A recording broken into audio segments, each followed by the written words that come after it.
Hi, I'm Gautam. I head the software team at BLU3. We are super excited to have you on this journey together.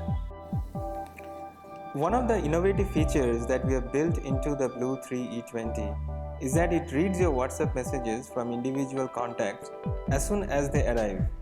Please ensure that you have the right settings enabled in the app in order for it to work.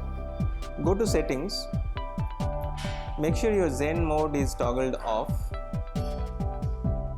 and your Read WhatsApp messages as they arrive setting is toggled on. This will ensure that you will be able to hear your WhatsApp messages.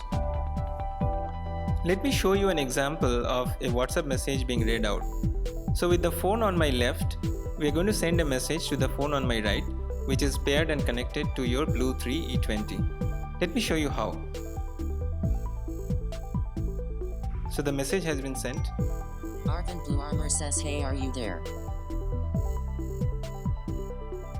So as you heard, the message was read out.